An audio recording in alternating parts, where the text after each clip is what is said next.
Hello everyone and welcome to day 11, I believe, of, I'm going to get this right, of Business for Social Change 365.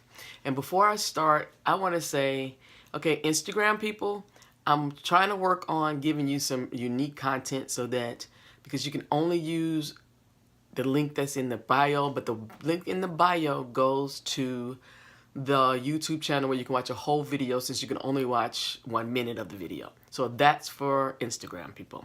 Everybody else, you can usually drop the whole video in or at least the link to the video. So with that said, I want to talk about, I guess, a part 2 of what I talked about yesterday. I was very surprised to see how many people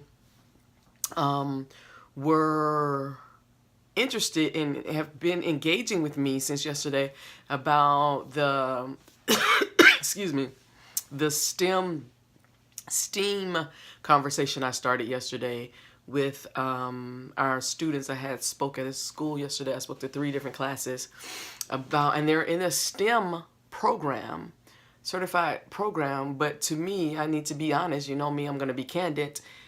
There's a disconnect. They have, outside of if their parents told them to be there or they've heard that there's money in engineering, technology, science, and math, they really don't have a real desire. They haven't connected it to what it means to work in the information economy. And so I've never had that much, this much engagement on LinkedIn, which is quite interesting because it has been my opinion that LinkedIn was pretty much a bust for me because I usually get a lot of, most of my interaction comes on Twitter and some on Instagram, but today LinkedIn has really been chiming in on this topic.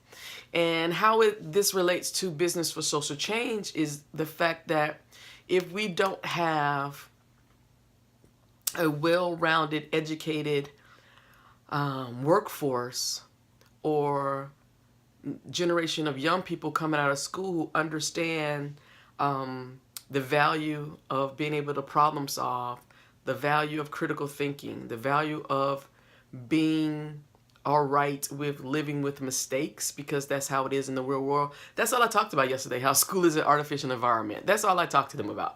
This is an artificial environment. This is not the real world.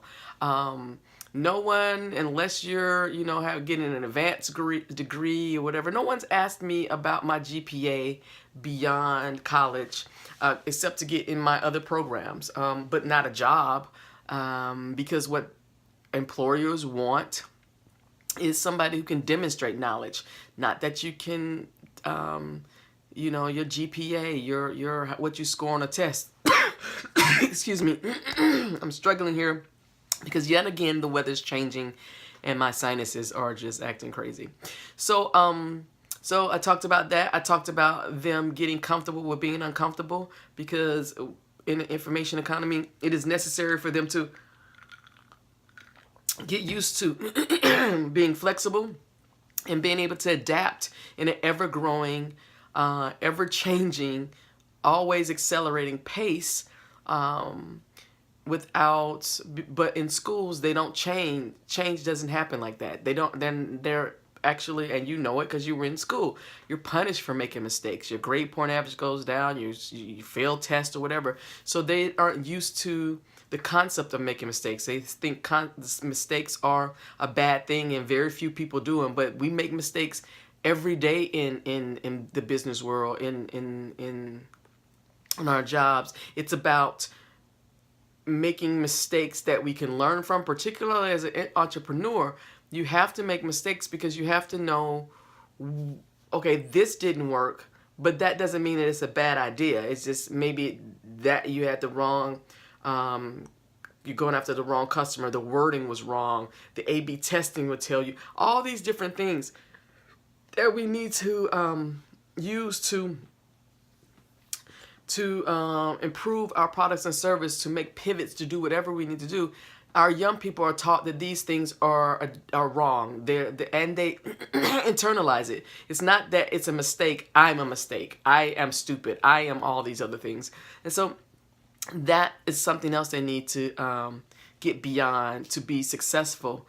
You can't be an innovator if you're scared to risk. You have to be able to, you can't be so risk averse. No one's asking you to go out to Las Vegas and gamble, but you have to be able to push the envelope a little bit and get comfortable with whatever results that come back and say, okay, what can I learn from this? And that's not what our young people are learning in school. And so I often hear, because I worked in the school system as a high school teacher, I was a special needs certified, I'm still special needs certified, but I've worked and talked and spoken at so many conferences and talked to so many business people, and I'm in business school now, and it's different. We're training people for industrial teaching, we're training students for an industrial economy that no longer exists, and yet we need them to have information economy skills that they're not getting. And so this is a very important piece in building businesses for social change, because they need to know what it means to be a real working adult in the field. I'm just going to give you one example of, it was so funny. So as a part of this program, they have to get internships. I am a proponent of internships, mentoring, and all of that. But there's an approach, there's a way to request an internship, and obviously they don't know how. I got a line of people, and their question was, it wasn't, oh, that was great, I'd like to learn more about what you're talking about, where can you direct me to more resources? It was, oh, or do you give internships, can I get one? That was the pitch. You cannot go out and consider that networking. You cannot go out there and go to some stranger, and that's not how you get an internship. Not an internship that's of any value to you. You may get somebody who'll bring you on and you become their free labor, but that's not an internship that's going to be of value to you. We need to step in and do a better job of teaching and it starts at home, parents. And I'd say this in my presentations, and I don't like your kids for the simple fact that you've told them how special they are.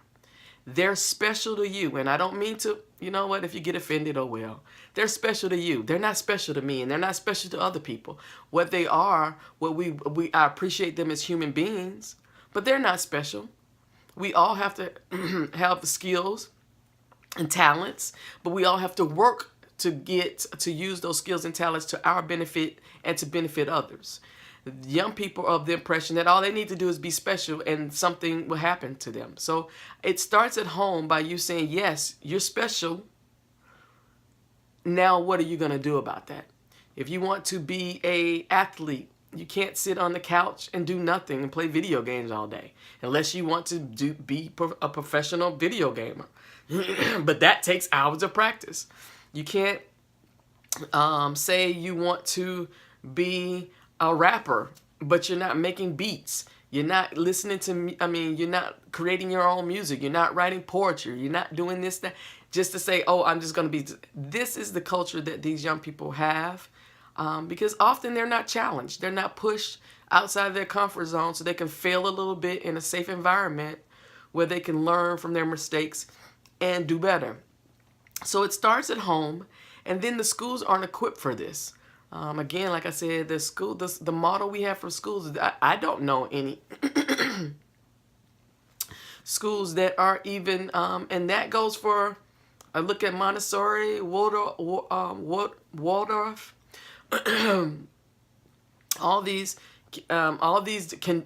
different models of schools. They were very influential for an industrial age. And some of them